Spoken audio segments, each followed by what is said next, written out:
The clatter of plates and the hiss of the espresso machine blended into the chaotic symphony I'd grown accustomed to at Bellini's. 6 months into this job, and my feet had memorized the cracked pattern of the ceramic tiles beneath them. I tucked a stray strand of hair behind my ear, feeling the sticky residue of sweat at my temples. My double shift was entering hour 14, and the weight of exhaustion pressed down on my shoulders like an unwelcome embrace. "Order up for table 7, Sophia!" Marco shouted from the kitchen, his voice barely cutting through the din of the Friday night rush. I balanced the tray against my hip, the way I'd learned after countless spills, and navigated the maze of tables.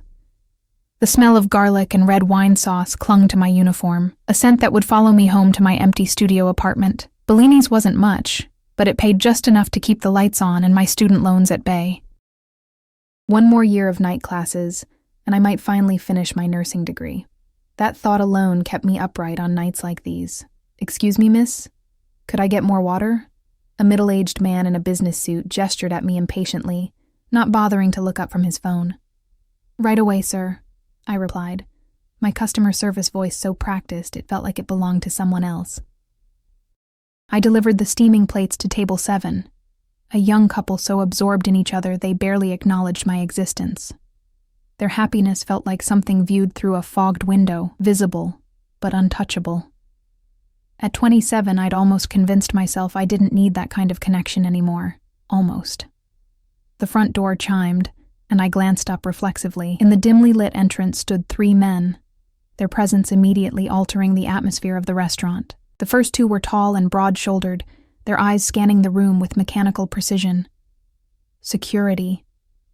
I'd worked in enough upscale restaurants in this city to recognize the look. But it was the third man who stole the oxygen from the room. He stood slightly shorter than his companions, dressed in a charcoal suit that had been tailored to embrace every contour of his frame.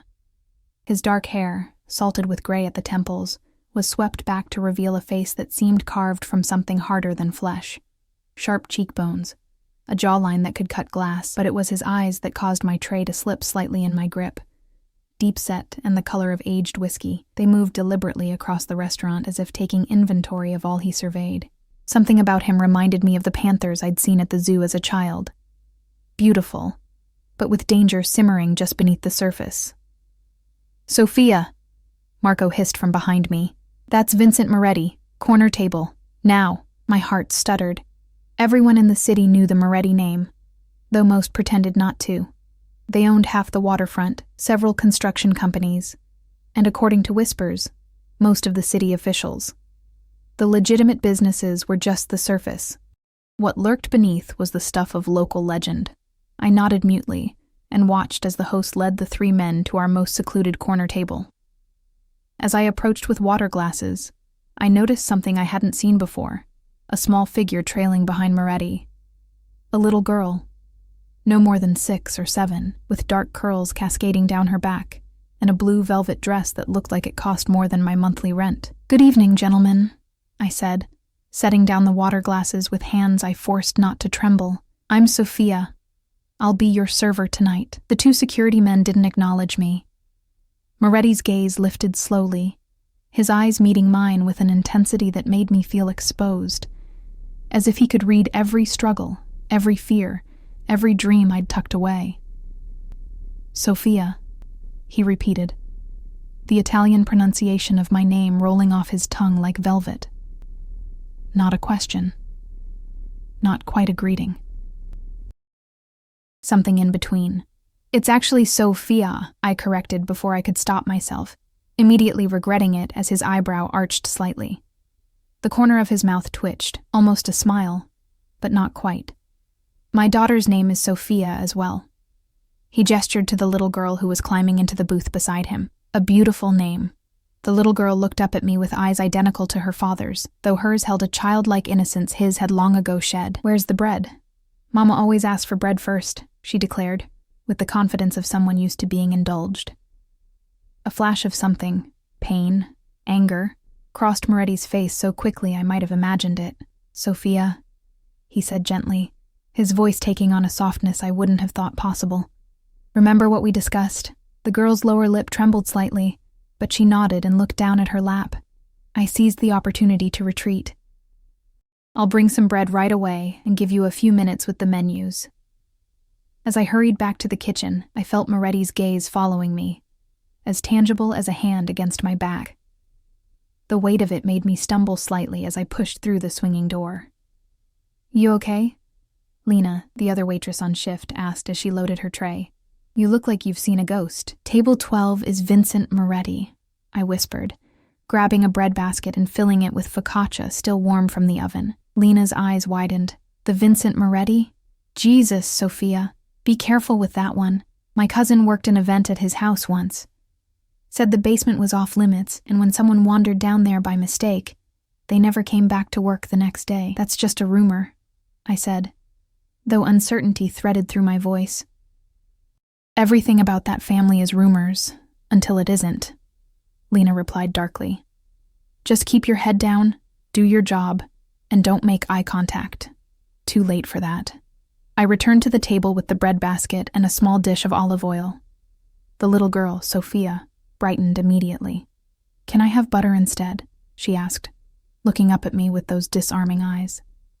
"Sophia," her father said, a gentle warning in his tone. "It's no problem at all," I assured him, then turned to the child.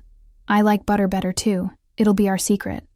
The girl smiled, a gap in her front teeth making her look even younger. As I placed the bread before her, she tugged at the sleeve of my uniform. "When is Mama coming?" she asked innocently. "She's late again." The temperature at the table seemed to drop 10 degrees. The two security men exchanged glances, and Moretti's hand tightened almost imperceptibly around his water glass. "Sophia, enough," he said, his voice low but commanding. "Mama isn't joining us tonight. We've discussed this." The girl's eyes filled with tears, but she bit her lip and nodded, reaching for a piece of bread. I stood frozen, trapped in a moment I had clearly blundered into. Family drama was common in restaurants, couples fighting, teenagers sulking, parents disciplining, but this felt different, dangerous. "I'll get that butter," I said quickly, desperate to escape the tension. As I walked away, I heard the little girl's voice again, quieter now. "But you said Mama was going on a long trip. It's been so long. When is she coming back?" I didn't hear Moretti's response, but something in my chest ached for the child. Working at Bellini's, I'd become adept at reading the stories behind the faces that came and went. The little girl's mother was gone, whether by choice, circumstance, or something darker, I couldn't tell. But the absence had left a wound still raw enough that the child couldn't stop pressing on it. The rest of their meal progressed without incident. I kept their water glasses filled, brought the child her butter, and took their orders with professional detachment. Moretti ordered for all of them, linguine with clams for himself, spaghetti with butter and cheese for his daughter, and nothing for the security men, who remained vigilant, their eyes constantly sweeping the restaurant. I noticed that Moretti barely touched his phone, unusual in a restaurant where most diners seem physically attached to their screens. Instead, his attention alternated between his daughter, whom he watched with a fierce protectiveness, and the restaurant around them. Occasionally, his gaze would find me, lingering just long enough to send a flush creeping up my neck before I forced myself to look away. When I brought their dessert, tiramisu for him, gelato for the child, Sophia looked up at me with those devastating eyes. "Do you have a mama?" she asked suddenly. "Sophia," her father admonished, but his voice lacked its earlier edge. "It's okay," I said, surprising myself. Something about the girl's naked vulnerability disarmed me. "Yes, I do. She lives far away, though, in Arizona." "Do you miss her?" the girl pressed, scooping a spoonful of chocolate gelato into her mouth. I hesitated, aware of Moretti's eyes on me. "Every day, but we talk on the phone, and I visit when I can." "I miss my mama too," Sophia said matter-of-factly, chocolate smeared at the corner of her mouth. "Papa says she had to go away, but I think she's hiding, like in hide-and-seek." Moretti's jaw tightened, and I saw his hand move to cover his daughter's smaller one. "Sophia, remember what Dr. Brennan said about these conversations?" The little girl's shoulders slumped. "That it's okay to feel sad, but Mama isn't coming back, and it's not a game." My heart squeezed painfully in my chest. Before I could stop myself, I knelt down to the girl's eye level. "Sometimes the people we love can't be with us, even when they want to be. But that doesn't mean they don't love you very much." I realized my mistake immediately. It wasn't my place to comfort this child, to speak about something I knew nothing about. I glanced up to find Moretti watching me with an unreadable expression. "I'm sorry," I said quickly, standing up straight. "I shouldn't have—" "She just wants to be loved," I whispered, the words escaping before I could catch them. "Like we all do." A deafening silence fell over the table. The security men shifted uncomfortably. Sophia looked at me with wide, curious eyes. And Moretti studied me as if seeing me for the first time, something calculating and dangerous and somehow wounded behind his gaze. "The check, please," he said finally, his voice so low I had to lean in slightly to hear him. I nodded and retreated, my face burning with embarrassment. I had crossed a line, inserted myself into a family dynamic I had no business commenting on.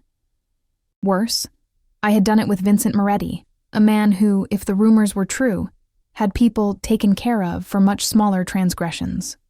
When I returned with the check, Moretti handed me a credit card without looking at the total. As I processed the payment, my hands trembled slightly. The tip line on the receipt had been filled in with a number so large I had to read it twice to make sure I wasn't hallucinating. It was more than I made in 2 weeks. "Sir, I think there's been a mistake with the tip," I said when I brought back his receipt and card. Moretti stood, helping his daughter out of the booth. He was taller than I had realized, his presence somehow filling more space than his physical form. "There's no mistake, Sophia," he said, buttoning his suit jacket with one hand, while keeping the other protectively on his daughter's shoulder. "My Sophia has taken a liking to you. She doesn't do that often." The little girl looked up at me and smiled shyly. "Will you be here tomorrow? Papa said we can come back for lunch." I glanced between the child and her father, unsure how to respond. Yes, I'll be working the lunch shift tomorrow." Moretti nodded once, a decisive gesture. "Until tomorrow, then." As they walked toward the door, Sophia turned and waved at me. I waved back automatically, a sense of foreboding mixing with something else I couldn't name, something warm and dangerous and entirely unexpected. It wasn't until they had gone, the door chiming softly behind them, that I realized my catastrophic error. In my exhaustion, in my moment of unguarded empathy for the child, I had inadvertently entangled myself with a man whose world operated on rules I couldn't begin to understand, a man whose very name was whispered in this city. I stared down at the receipt in my hand, at the exorbitant tip that now felt less like generosity and more like a down payment on something I hadn't agreed to sell. "What happened over there?" Lena asked, appearing beside me. "Moretti actually smiled at you. I've never seen him smile. I made a mistake," I said quietly, folding the receipt and sliding it into my apron pocket. I talked to his daughter about her mother. Lena's sharp intake of breath confirmed what I already knew. "Sophia, everyone knows Mrs. Moretti disappeared 3 years ago. Some say she ran off with his money. Others say," she trailed off, lowering her voice. "Well, you can imagine the alternatives." I closed my eyes briefly, the weight of exhaustion suddenly crushing. "And I just agreed to serve them again tomorrow." "Be careful," Lena warned, squeezing my arm. "Men like Moretti don't notice women like us unless they want something. And trust me, you don't want to be wanted by Vincent Moretti." As I finished my shift, wiping down tables and counting my meager tips, I couldn't shake the feeling that something fundamental had shifted in my life's trajectory, like a train that had been imperceptibly rerouted. Destined now for a station I'd never intended to visit. Outside, the night air bit at my skin as I wrapped my thin jacket tighter around myself. The bus stop was 3 blocks away, and the streets were quiet except for the distant wail of sirens. As I walked, I glanced over my shoulder more than once, unable to shake the sensation of being watched, of whiskey-colored eyes following my every move. Sleep eluded me that night, my mind replaying the encounter with Vincent Moretti and his daughter like a film stuck on loop. Their faces, so similar yet worlds apart, haunted my thoughts. The child's innocent questions about her mother, the father's barely concealed pain, and my own foolish intrusion into their private grief. By morning, exhaustion had settled deep in my bones, but I dragged myself out of bed anyway. My tiny apartment was cold. The heating in this old building was unpredictable at best. and I shivered as I stepped into the shower.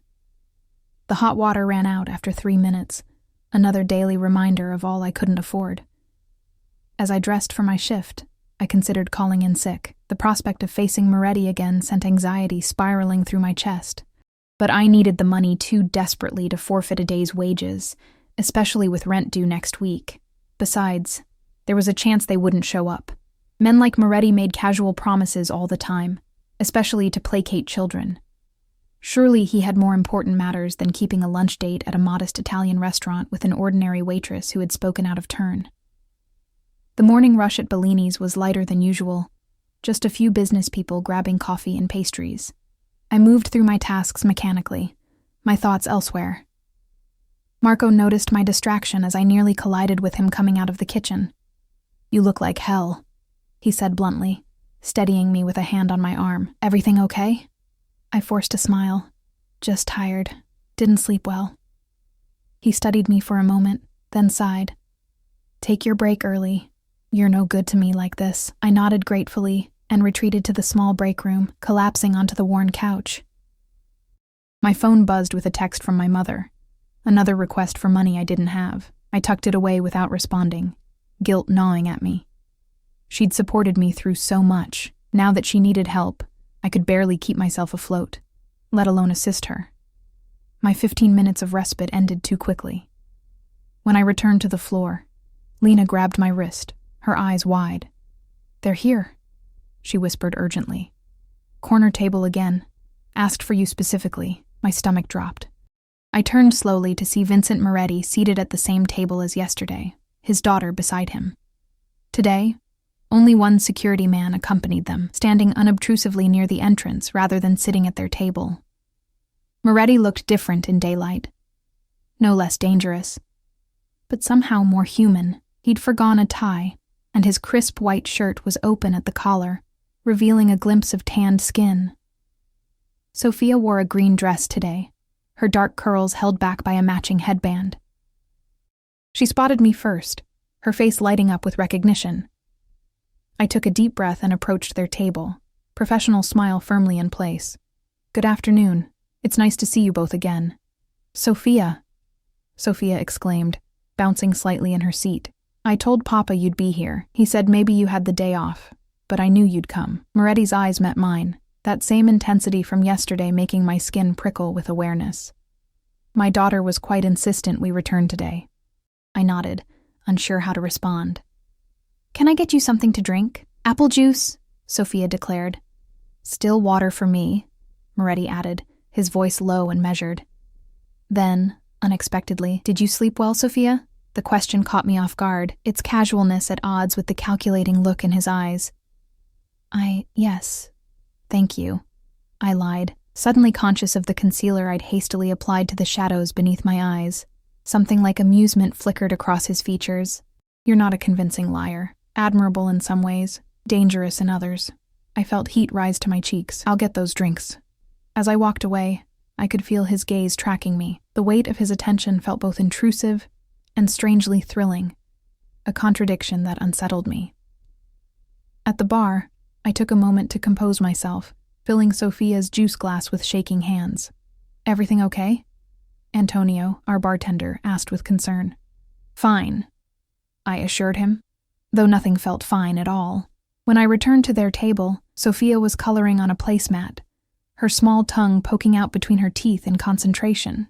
Moretti was watching her with an expression I hadn't seen before, naked tenderness that transformed his severe features into something almost gentle. "Your drinks," I announced, setting them down carefully.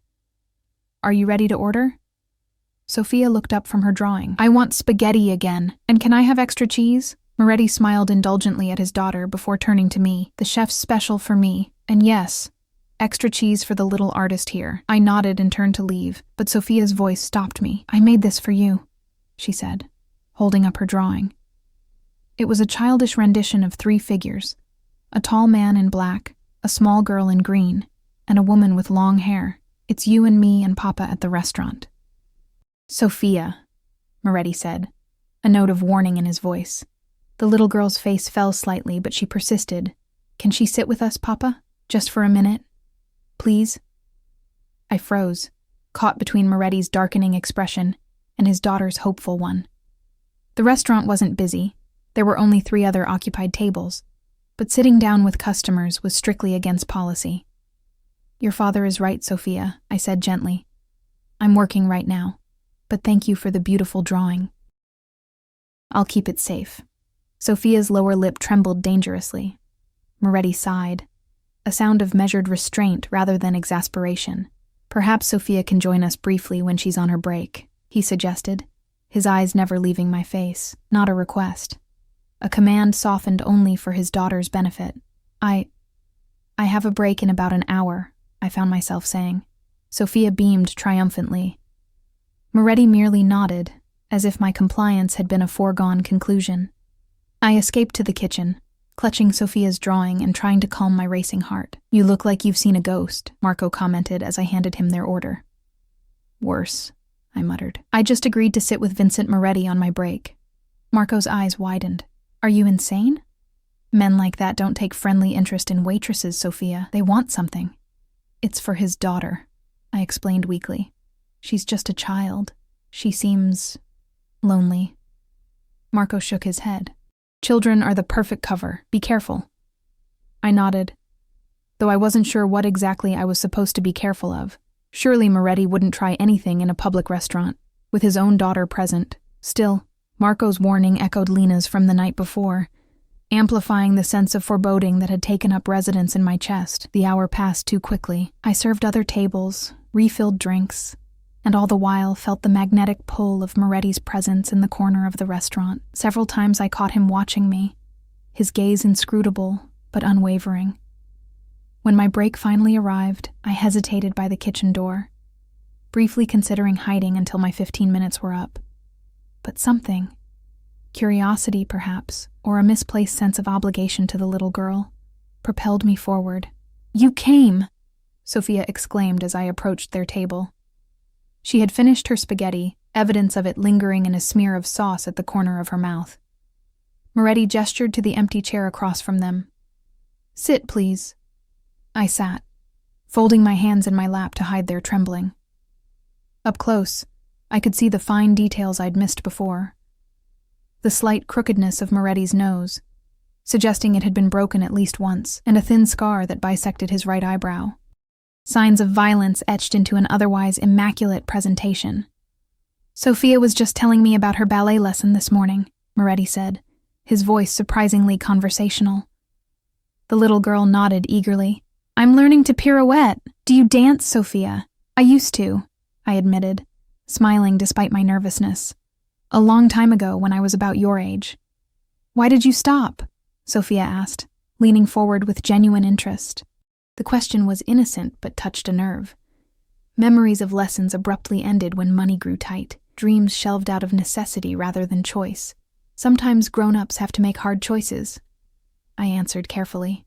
Dancing was wonderful, but I needed to focus on other things. Moretti's eyes narrowed slightly, as if he'd detected the subtext beneath my words. "What are you focusing on now, Sophia?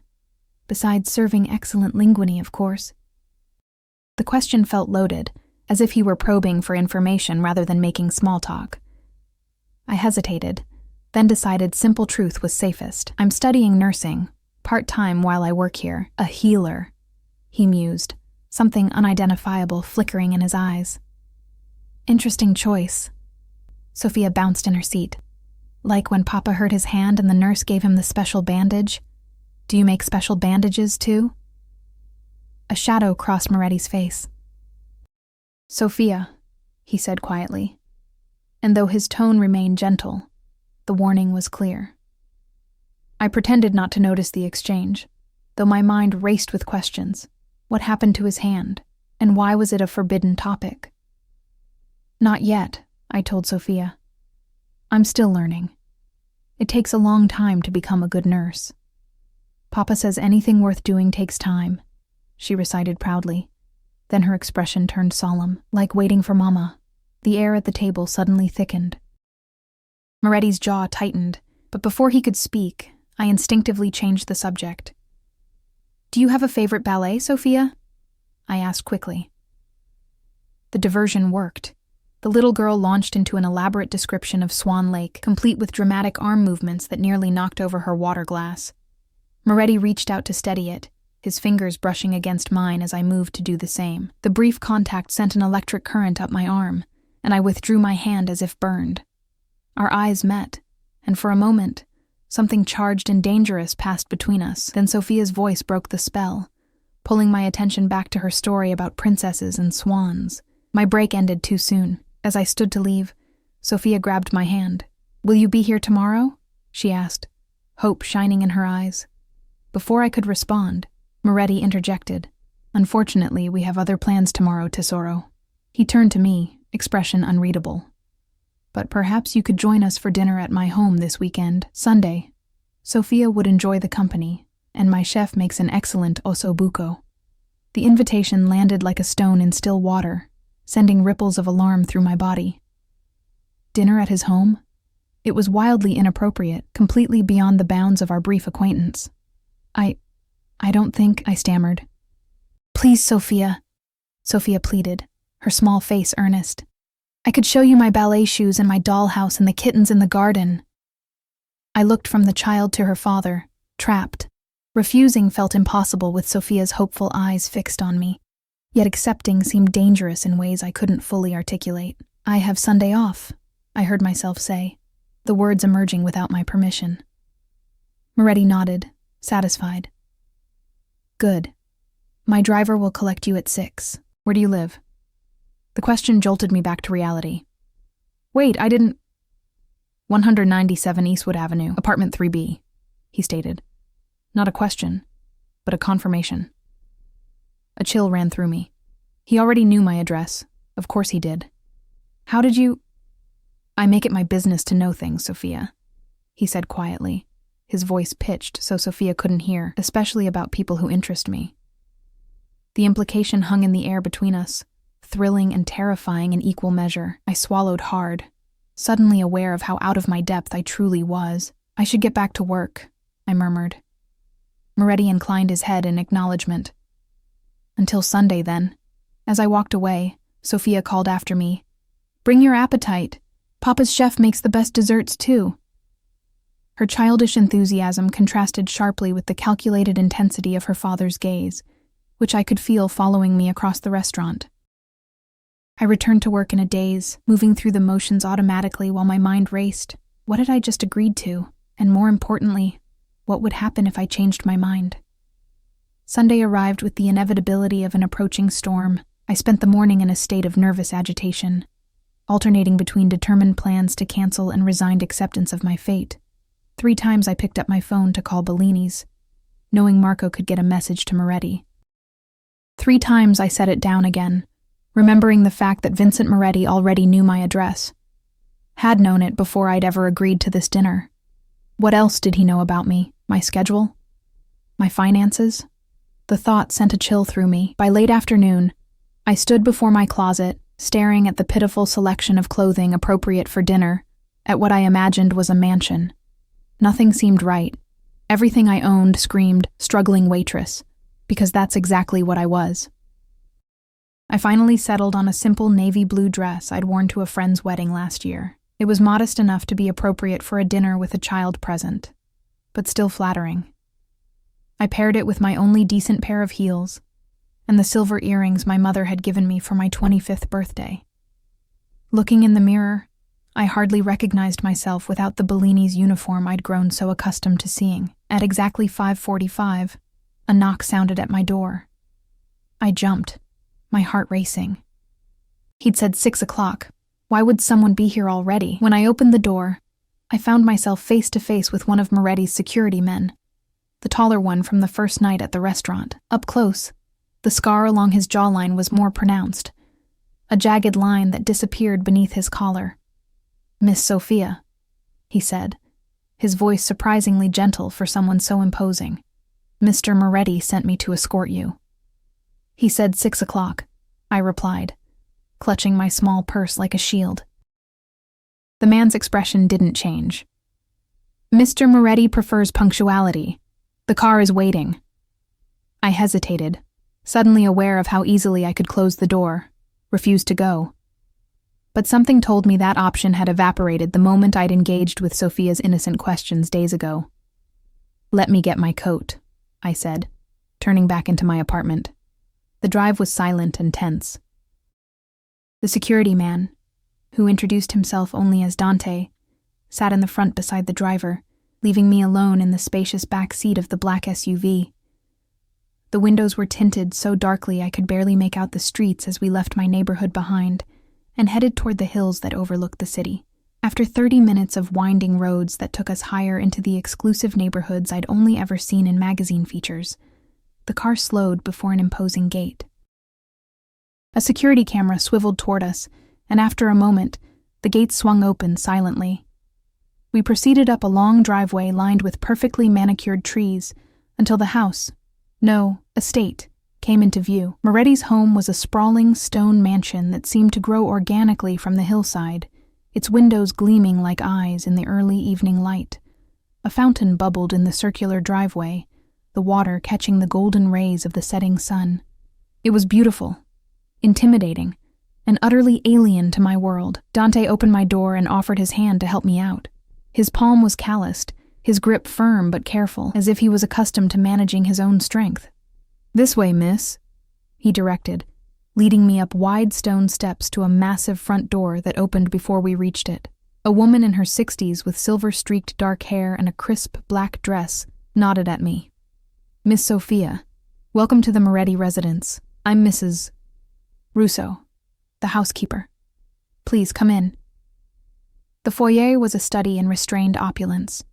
Marble floors, soaring ceilings, and a crystal chandelier that scattered light like diamonds. I fought the urge to kick off my heels, suddenly conscious of how the click of each step echoed in the vast space. "Sophia!" Sophia's voice rang out, followed by the pattering of small feet. She appeared at the top of a grand staircase, still in her ballet clothes, a pink leotard and tutu, her hair escaping from what had once been a neat bun. "You came.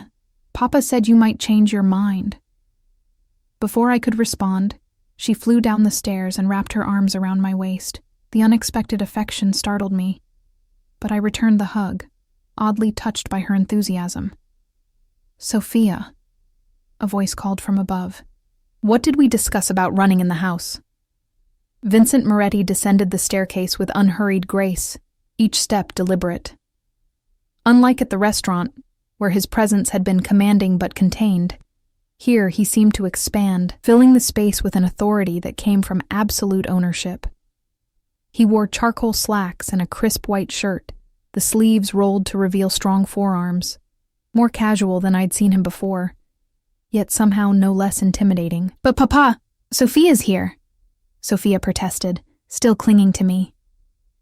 Moretti's eyes met mine over his daughter's head. "So, I see. Welcome to our home, Sophia." There was something in the way he said, "our home," that sent a shiver down my spine. A subtle emphasis that suggested territories and boundaries I was only beginning to comprehend. "Thank you for inviting me," I replied. Grateful, my voice remained steady. "Sophia, go change for dinner," he instructed his daughter. "Maria is waiting to help you." The little girl pouted but released me. "Will you see my room later, Sophia? And meet my kittens?" "If your father says it's all right," I answered carefully. Sophia beamed and raced back up the stairs, apparently exempt from the no-running rule when retreating. Once she was gone, the atmosphere shifted. Moretti stepped closer, close enough that I could detect the subtle scent of his cologne, something woodsy and expensive. "You look lovely," he said, his eyes conducting a slow inventory of my appearance. "That color suits you." "Thank you," I murmured, fighting the urge to fidget under his scrutiny. He gestured toward an archway to our right. "Would you care for a drink before dinner? We have some time while Sophia changes." It wasn't really a question. I nodded and followed him into a room that could have been plucked from an old Hollywood film. Rich leather furniture, floor-to-ceiling bookshelves, and a bar that gleamed with crystal decanters. A fire crackled in a stone hearth larger than my entire bathroom. "What's your preference?" he asked, moving behind the bar with practiced ease. "Just water, please." Alcohol seemed dangerous in this situation, where I already felt off balance. A faint smile curved his lips. Cautious, wise. He poured water into a crystal glass for me and what looked like whiskey for himself. As he handed me the glass, his fingers brushed mine deliberately, lingering a second longer than necessary. The contact sent a jolt through me that I struggled to disguise. "Please sit," he said, indicating a leather armchair near the fire. I perched on the edge of the seat, too tense to relax into its embrace. Moretti took the chair opposite, his posture relaxed yet alert, like a predator at rest. "You're nervous," he observed, taking a sip of his drink. "Why?" The directness of the question caught me off guard. This isn't exactly a normal Sunday evening for me." "And what would constitute normal for you, Sophia?" he asked, my name once again taking on that Italian inflection in his mouth. I shrugged slightly. "Studying. Maybe watching a movie. Nothing like this." "Nothing like what, exactly?" His questions felt like a chess match where I didn't know the rules. "Nothing like having dinner at a mansion with a man I barely know." Something darkened in his expression. "You know Sophia enjoys your company. That should be reason enough." "Is it?" I asked before I could stop myself. "Is that really why I'm here?" Moretti leaned forward slightly, the firelight casting shadows across the planes of his face. "You interest me, Sophia. You speak to my daughter about her mother with more compassion and insight than any of the therapists we've seen. You correct my pronunciation of your name without fear. You live in one of the poorest neighborhoods in the city, yet carry yourself with dignity. Yes, you interest me." His words should have frightened me. Instead, I felt a dangerous thrill at being the focus of such intense attention. "I'm not very interesting," I said quietly. "Just ordinary. There is nothing ordinary about you," he replied, his voice dropping lower. "I recognize exceptional things when I see them. It's a skill that has served me well." Before I could respond, Sophia burst into the room, now dressed in a green velvet dress, similar to the one she'd worn at the restaurant. Her hair had been tamed into a neater bun, though wisps still escaped around her face. "Papa, Maria says dinner is ready. Can Sophia sit next to me?" The intimate tension that had been building shattered. Moretti stood, setting his glass aside. "Of course, tesoro. Shall we?" The dining room was as impressive as the rest of the house. A long table that could seat 20, crystal chandelier, and floor-to-ceiling windows overlooking the city lights below. Only one end of the table was set, 3 places clustered together intimately, despite the room's grandeur. Sophia claimed the seat at her father's right and patted the chair beside her for me. I sat, noticing the heavy silver and fine china with mounting discomfort. Even the water glasses probably cost more than my entire set of dishes. A man in chef's whites appeared briefly to announce the menu, something elaborate involving truffles and ingredients I couldn't pronounce, before retreating to the kitchen. Mrs. Russo and a younger woman served the courses with silent efficiency. Throughout the meal, Sophia dominated the conversation, jumping between topics with childish enthusiasm. Her ballet class, her kittens, a book her teacher was reading to her class. Moretti watched her with undisguised affection, his severe features softening whenever she spoke directly to him. I observed their interaction with growing curiosity. For all the rumors about Vincent Moretti, the whispered stories of ruthlessness and violence, he was undeniably gentle with his daughter. His patience seemed infinite as she knocked over her water glass, interrupted him mid-sentence, and asked the same question 3 different ways. "Sophia," he said when she began to fidget during the main course, "why don't you tell Sophia about your school project?" The little girl immediately launched into a detailed explanation of a science experiment involving plants growing in different conditions. I listened, asking questions and encouraging her, while acutely aware of Moretti's eyes on me, studying my interactions with his daughter with an intensity that made my skin prickle. When dessert arrived, an elaborate chocolate creation that made Sophia squeal with delight, Moretti finally steered the conversation in a new direction. "Sophia tells me you used to dance," he said, his tone conversational yet probing. "Ballet?" I nodded, surprised he'd remembered that detail from our brief exchange at the restaurant. "For about 6 years, until I was 12. "Why did you stop?" Sophia asked, echoing her question from before, chocolate smeared on her chin. This time, I couldn't deflect with a vague answer about adult choices. Something about the setting, perhaps the disarming presence of the child, or maybe the surreal intimacy of dining in this palace. loosened my usual guardedness. My father left, and my mother couldn't afford the lessons anymore, I said simply. She was working 2 jobs just to keep our apartment.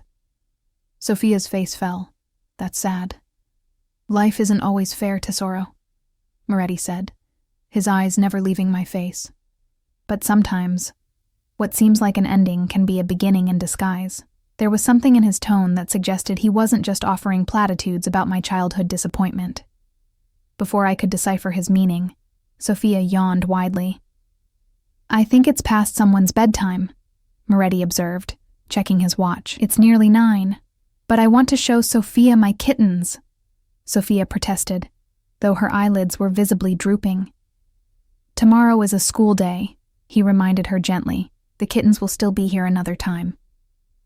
Another time. The implication that this dinner wasn't a one-time event hung in the air between us. Sophia's lower lip trembled dangerously. But I promised Sophia, Moretti sighed, a sound of fond exasperation. 10 minutes with the kittens, then straight to bed without arguments. Deal?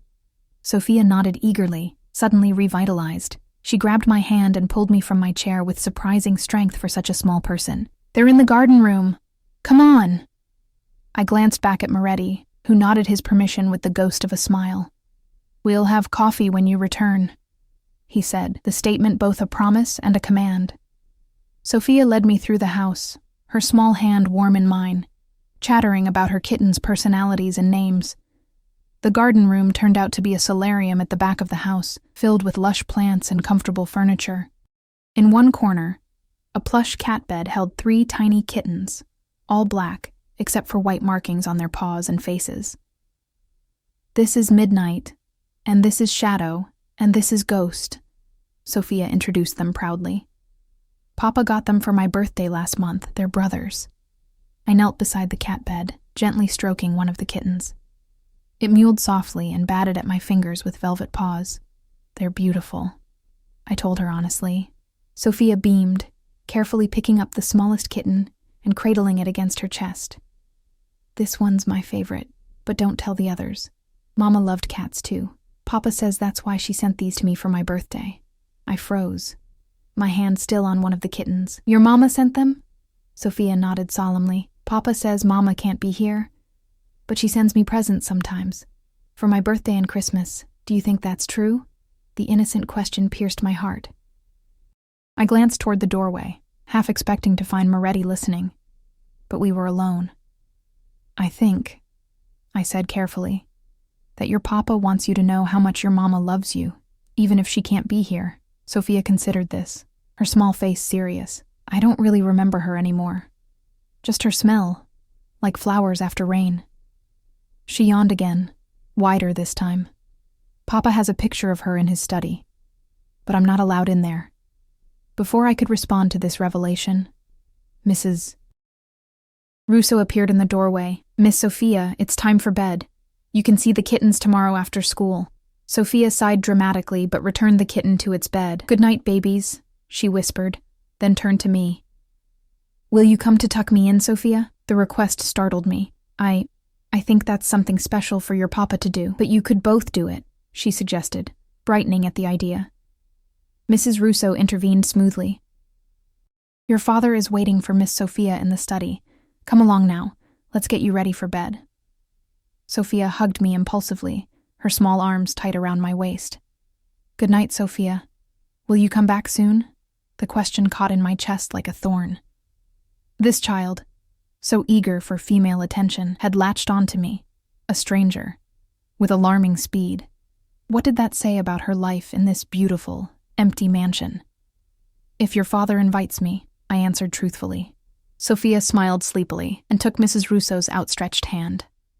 As they left, I remained kneeling by the kittens, trying to process everything I'd learned in the past few hours. A mother who was gone, but supposedly still sent presents. A photograph hidden away in a forbidden study. A child starved for maternal affection. And at the center of it all, Vincent Moretti, a man whose very name inspired fear throughout the city, yet who watched his daughter with genuine love in his eyes. What had happened to Sophia's mother? And why had Moretti really invited me into their closely guarded world? With a deep breath, I stood and prepared to face him alone. The house seemed to grow more imposing as I followed Mrs. Rousseau's directions to the study. Artwork that belonged in museums lined the hallways, dark Renaissance paintings and modern sculptures placed with careful precision. Everything spoke of wealth beyond my comprehension, and taste curated over generations. At the end of a long corridor, heavy double doors stood partially open, warm light spilling onto the polished hardwood floor. I paused before them, gathering my courage. Something told me that crossing this threshold would change everything, that whatever game Moretti was playing would advance to its next, inevitable phase. I knocked lightly on the doorframe. "Enter," came his voice from within. The study was smaller than I'd expected, but no less impressive. 3 walls of floor-to-ceiling bookshelves housed leather-bound volumes organized by some system I couldn't discern. A massive desk dominated one side of the room, its surface bare except for a laptop, a leather portfolio, and a crystal decanter. Before a fireplace were 2 leather armchairs and a small table where a silver coffee service waited. Moretti stood at the window behind his desk, silhouetted against the city lights spread below like fallen stars. He turned as I entered, and for a moment, I glimpsed something unexpected on his face, a weariness, a vulnerability quickly masked as he registered my presence. "Sophia is quite taken with you," he said, moving away from the window to gesture toward one of the armchairs. "Please sit. Coffee?" I nodded, taking the seat furthest from him. "Yes, thank you." He poured 2 cups with practiced grace, handling the delicate china with surprising gentleness for a man rumored to be so dangerous. "Cream? Sugar? Black is fine," I replied, accepting the cup he offered. Our fingers brushed again, and again I felt that strange current between us, a recognition of something I couldn't name. Moretti took the chair opposite, studying me over the rim of his cup. "You're good with her. Patient. Most adults find Sophia's energy challenging. She's a wonderful child," I said honestly. "Bright and curious." "Yes." A shadow crossed his face. "She reminds me of her mother, the same restless spirit." It was the opening I'd been waiting for, though I knew I should tread carefully. Sophia mentioned her mother sent the kittens for her birthday. Moretti's expression hardened almost imperceptibly. "A convenient fiction. Children need hope, even when truth offers none. She also mentioned a photograph, in your study." I glanced around, not seeing any personal photos among the books and artwork. His jaw tightened. "You're very direct, Sophia. Only when indirect doesn't seem to work," I countered, surprising myself with my boldness. For a moment, I thought I'd gone too far. His eyes, those whiskey-colored eyes that seemed to miss nothing, narrowed dangerously. Then, unexpectedly, he laughed, a short, rusty sound, as if it had been a long time since he'd had cause to use it. "Refreshing," he said, setting his coffee down. "Do you know how many people in this city would dare to question me about my personal life?" I swallowed hard. "I imagine very few." "None," he corrected, "except you. A waitress with more courage than sense." The description should have offended me, but there was something like admiration in his tone that diffused the insult.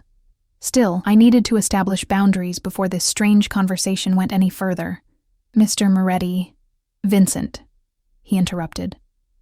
"In my home, with my daughter introducing you to her kittens, I think we've moved beyond formalities." I hesitated, then nodded. "Vincent, I appreciate your hospitality, but I'm confused about why I'm here, why you've taken an interest in me. I'm nobody special." He leaned forward slightly, his gaze intensifying. "That's where you're wrong, Sophia. From the moment you knelt beside my daughter and spoke to her about her mother with such understanding, I knew you were exceptional." "I just said what anyone would say to a child missing her mother," I protested. "No," he said firmly. "What you said came from experience. From knowing loss, from understanding the hole a mother's absence leaves behind." He paused, watching my reaction. "Am I wrong?" I looked away, uncomfortable with his perception. "My mother isn't dead. She's in Arizona. But she was absent when you needed her most," he said, not a question, but a statement. "When your father left, when you had to give up dancing," my head snapped up. "I never said she was absent. You didn't have to." Vincent rose and moved to a bookshelf behind his desk. He pressed something I couldn't see, and a section of the shelf slid aside, revealing a small wall safe. He entered a combination, opened it, and withdrew a silver frame. For a long moment, he looked down at whatever photograph it contained, his expression unreadable. Then he crossed to where I sat and handed it to me. The woman in the photo was breathtaking. Dark curls similar to Sophia's framed a heart-shaped face. Her smile was radiant, lighting up eyes the exact shade of her daughter's.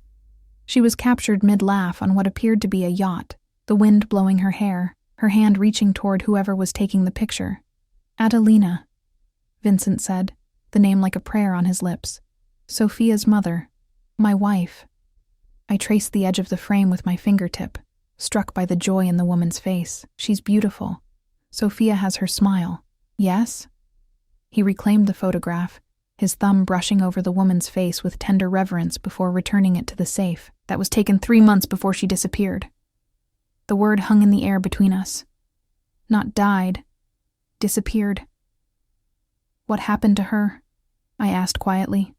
Vincent returned to his chair, but his posture had changed, tension coiled beneath the surface of his controlled exterior.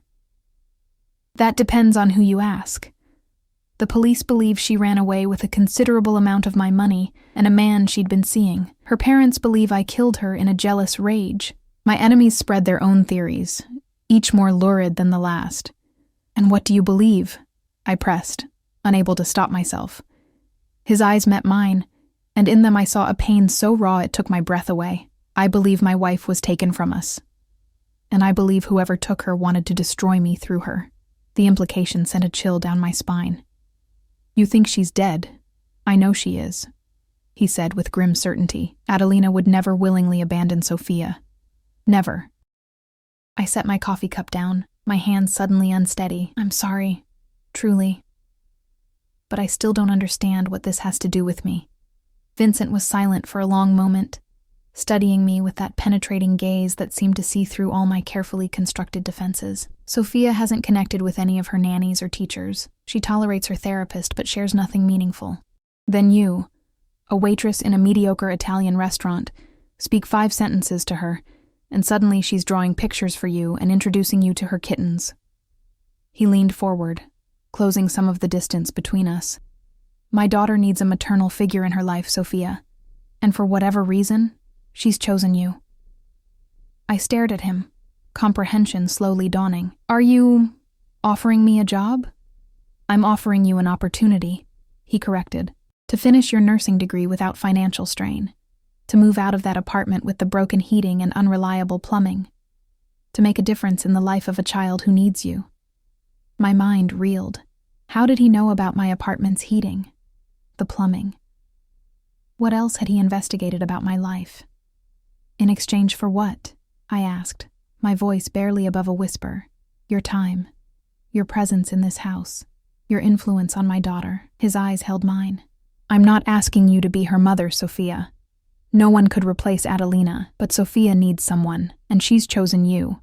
The offer hung between us, tempting and terrifying in equal measure. Financial security, the chance to finish my degree without working myself to exhaustion. A beautiful home. But the price. "And if I refuse?" I asked, needing to know what options remained. Something darkened in his expression. "You would break a little girl's heart. Is that something you're prepared to do?" The manipulation was so skillful I almost missed it. Almost. "That's not fair. Very little in this world is fair, Sophia," he replied, his voice hardening. "I learned that the night my wife vanished. Sophia learned it too young, and I suspect you've known it much of your life." I stood abruptly, needing distance from his intensity, from the gravitational pull he seemed to exert. "I need to think about this. It's a lot to process." Vincent remained seated, watching me pace toward the fireplace. "Of course. I wouldn't expect an immediate decision on something that would change your life so completely." I turned to face him, wrapping my arms around myself. How would this even work? Would I live here? Would I still work at Bellini's? What exactly are you asking of me? He rose then, moving to stand before me with fluid grace. Up close, I could see the fine lines at the corners of his eyes. Evidence that beneath the power and danger, he was simply a man, albeit one who operated in a world I could barely comprehend. You would have your own suite of rooms in the East Wing. Private entrance, if you wish. A car at your disposal, full tuition for your nursing program, plus a stipend generous enough that working at that restaurant would become unnecessary. His voice softened slightly. In return, you would spend time with Sophia daily, help with her homework, attend her ballet recitals, be present at dinner most evenings. Essentially, you would become part of our household. And what about you? I asked, the question slipping out before I could consider its implications. His eyebrow arched. What about me, Sophia? Heat rushed to my cheeks. I meant, what would be expected regarding our interaction? A smile played at the corners of his mouth, knowing and dangerous. Nothing you don't freely offer. I'm not in the habit of coercing women, despite what rumors may suggest. Something in his tone made my pulse quicken. There was attraction there, undeniably. A current that had been present since that first night at the restaurant. But was it genuine, or simply another tool in his arsenal of manipulation? I should go, I said, suddenly feeling the walls closing in. It's getting late, and I have an early shift tomorrow. Vincent nodded, accepting my retreat with grace. My driver will take you home whenever you're ready. But first, he crossed to his desk and retrieved a small card from a drawer, my private number. When you've made your decision, call me directly, not through the restaurant or any intermediary. I took the card, our fingers brushing once more. This time, he deliberately prolonged the contact, his thumb tracing a small circle on the inside of my wrist. The intimacy of the gesture sent a shiver through me that I couldn't disguise. 1 week, Sophia, he said quietly. I'll give you that long to decide. After that, I'll need to make other arrangements for Sophia. Another deadline, another pressure point applied with expert precision. I slipped the card into my purse without looking at it, knowing I would obsess over this decision for every minute of the 7 days he'd granted me. I understand, I said, moving toward the door. Thank you for dinner, and please tell Sophia I enjoyed meeting her kittens. Vincent followed me to the door, reaching past me to open it. The movement brought him close enough that I could feel the heat of his body, smell the subtle cologne that seemed an intrinsic part of him now in my mind. You surprise me, Sophia, he said, his voice low enough that only I could hear. Most people in your position would have jumped at this opportunity without a second thought. I met his gaze directly. Maybe I'm not most people. Something like approval flickered in his eyes. No, you're certainly not. The drive back to my apartment was a blur of conflicting emotions. Dante remained silent in the front seat, though occasionally I caught him watching me in the rearview mirror, his expression unreadable. When we finally pulled up outside my building, he got out to open my door, then handed me a sleek black phone I'd never seen before. Mr. Moretti thought you might need this, he said, his voice surprisingly gentle. It's secure. His number is the only one programmed in it. I stared at the device in my palm. I have a phone. Dante's scarred face remained impassive. This one won't be monitored by anyone else. The implication sent a chill through me. My regular phone might be compromised. Who would be listening? The police? Moretti's enemies? Moretti himself? Thank you, I said finally, slipping the phone into my purse alongside the card with his number. Dante nodded once. He doesn't extend these invitations lightly, miss. Not anymore. Not since Mrs. Moretti. Before I could respond to this unexpected confidence, he returned to the car and drove away, leaving me standing on the cracked sidewalk outside my building, clutching my purse with its dangerous new contents. Inside my apartment, I kicked off my heels and sank onto my worn couch, mind racing. The evening replayed in fragments. Sophia's eager face as she introduced me to her kittens, the photograph of Adelina, radiant and alive.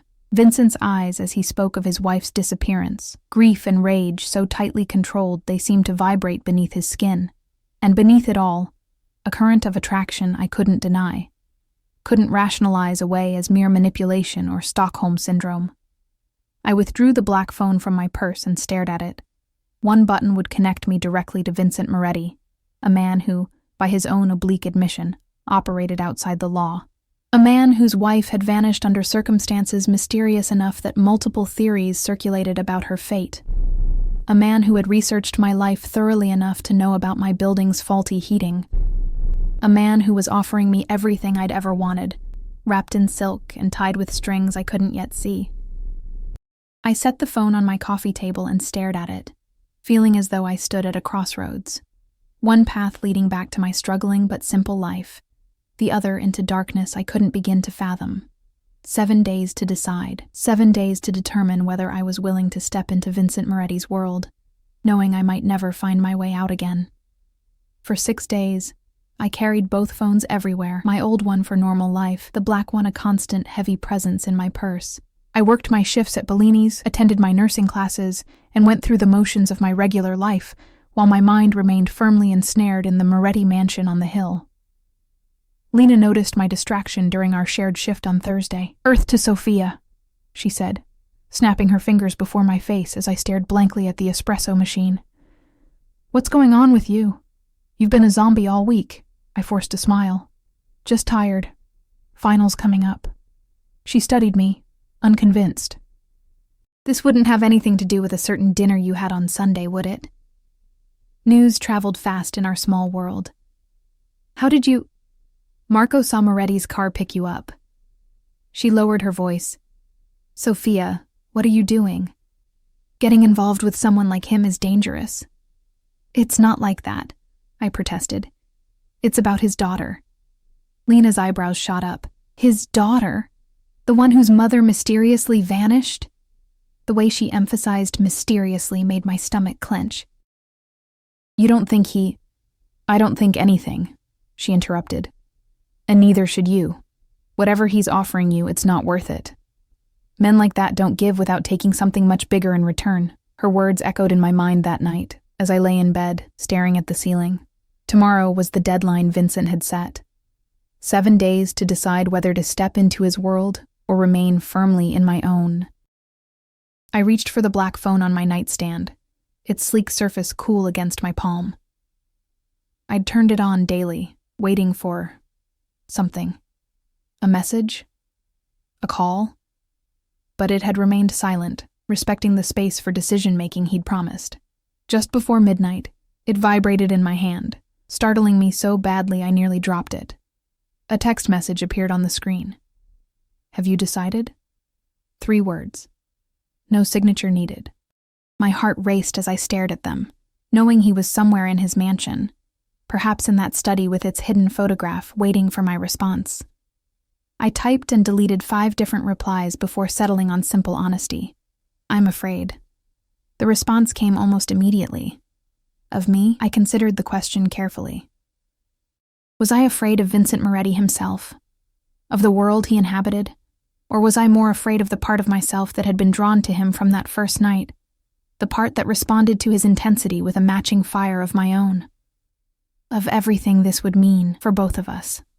The typing indicator appeared and disappeared several times, as if he too was struggling to find the right words.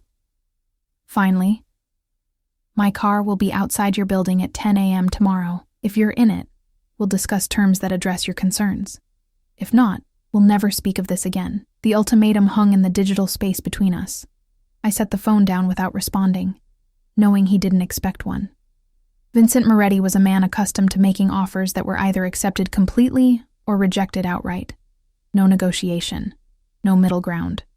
Sleep eluded me that night. I tossed and turned, playing out scenarios in my mind. What if I said yes? What if I said no? What would become of Sophia if I refused? What would become of me if I accepted? Dawn broke without answers, pale light filtering through my thin curtains. I showered and dressed mechanically, choosing a simple blue sweater and jeans, clothes that belonged to my world, not his. If I was going to cross this threshold, I would do it as myself, not as someone playing a part. At 9:55, I stood at my window looking down at the street. The black SUV was already there, Dante leaning against its side, smoking a cigarette. 5 minutes early, just like the night of the dinner, punctuality as a form of control. I picked up both phones, hesitating over which to bring. After a moment's consideration, I tucked both into my purse. Whatever I decided, I wouldn't abandon my old life completely. Not yet. The air outside was crisp, autumn finally asserting itself after a lingering summer. Dante straightened as I approached, extinguishing his cigarette under his heel. "Miss Sophia," he greeted me, no surprise in his voice. Had he been so certain I would come? "I haven't decided yet," I said, needing to establish that fact immediately. "I'm just talking, negotiating." A flicker of something, amusement, respect, crossed his scarred face. "Mr. Moretti doesn't typically negotiate." "Then this will be new for him," I replied, a boldness in my voice I didn't entirely feel. Dante opened the car door, and I slid into the back seat, expecting to find it empty as before. Instead, Vincent Moretti himself sat there, impeccable in a gray suit, his eyes meeting mine with an intensity that stole my breath. "Sophia," he said, my name a caress in his accented voice. "You came." "To talk," I clarified, suddenly hyper-aware of the confined space we shared. "I haven't agreed to anything," Vincent nodded, accepting this boundary. "Of course. Thank you for giving me the opportunity to address your concerns." As the car pulled away from my building, I noticed we weren't heading toward the hills and his mansion. "Where are we going?" "Somewhere neutral," he replied. "I thought it might make you more comfortable." The consideration surprised me. We rode in silence for several minutes, the city passing by outside the tinted windows. Finally, the car stopped at a small park overlooking the harbor, one I recognized as being recently renovated after years of neglect. "Shall we walk?" Vincent suggested, gesturing toward a winding path that followed the waterfront. I nodded, and Dante opened my door. As we stepped onto the path, I noticed him following at a discreet distance, his vigilant eyes scanning our surroundings constantly. "This park was abandoned for decades," Vincent said as we walked. "A waste of prime real estate and a beautiful view, until the mysterious donor funded its renovation," I finished. The project had been in the local news, an anonymous benefactor providing millions to transform the neglected space into a community oasis. Vincent smiled slightly, not so mysterious to some. "It was you," I realized. "Why anonymously?" He shrugged, an elegant movement of his shoulders. "Not everything needs to have my name attached to it. Some good works are better done quietly." We reached a secluded bench overlooking the water. Vincent gestured for me to sit, then joined me, maintaining a respectful distance between us. "Your concerns, Sophia, tell me." I took a deep breath, organizing my thoughts. First, what exactly would my role be with Sophia? I'm not a nanny or a teacher or a therapist. "You would be her friend," he said simply. "A female presence she trusts. Someone who can help her navigate the challenges of growing up without a mother." He paused, his gaze shifting to the harbor. "Sophia has wealth, privilege, protection, everything except what she needs most. A mother's love," I finished softly. "Something approximating it," he corrected. "I've been clear from the beginning. I don't expect you to replace Adelina. That would be impossible and unfair to ask." I nodded, understanding the distinction. "And my nursing degree? Fully funded, including any advanced certifications you might wish to pursue afterward. Your academic schedule would take priority over your responsibilities to Sophia."